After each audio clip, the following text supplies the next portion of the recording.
very thankful to be here this afternoon for a whole lot of reasons. I want to articulate some of them. First of all, there's a continuation, seamlessness between the conversations we began to have last night and the conversations that we heard about today.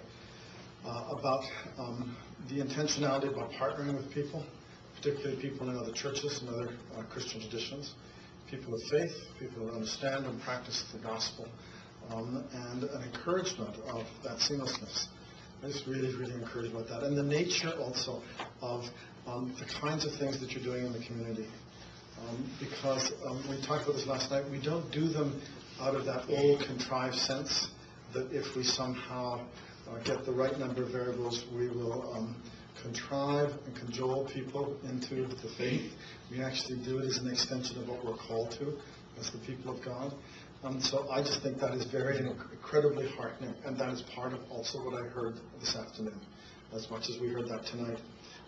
There is a wonderful sense in this denomination of some very creative and unusual things happening. And I want to tell you 2 or 3 of those little vignettes, and then I want to build on some of the vignettes that you've done. And yes, we are going to be faithful to the time that we set aside, so it sounds like we're launching into something major, but it's not. There is a church in the denomination who has a special offering at Thanksgiving, at Easter, and at Christmas. And last Thanksgiving, they raised $35,000, and they divided it between the 2 neighborhood schools in the community. And the only strings they had attached to it were some aspects of it should be teacher appreciation.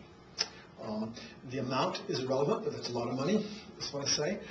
But it could have been $500. That would have been wonderful. But it was an attitude of that, which is incredibly marvelous. I want to tell you something that will sort of mess up some of your universes and enhance some of the rest of your universes. I don't know what it will do. That's something that you have a problem with. I won't. Because I'll be catching a ride back with Ken to Regina shortly.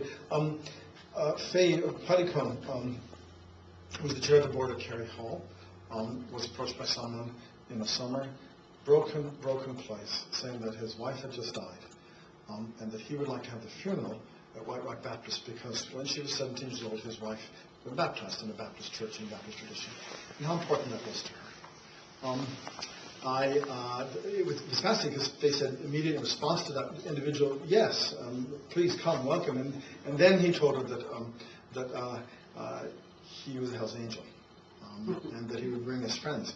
What occurred after that, again, whether you're in or not about this is really your problem before God, not mine. How's that for defensive attitude? 400 Hell's Angels showed up for service. Exactly.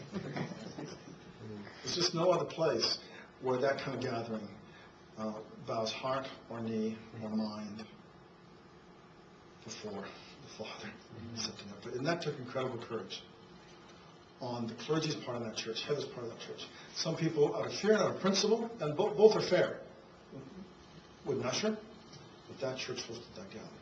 So I said, it's a criminal organization. I don't play with that. I know that. But that's what happened. Okay?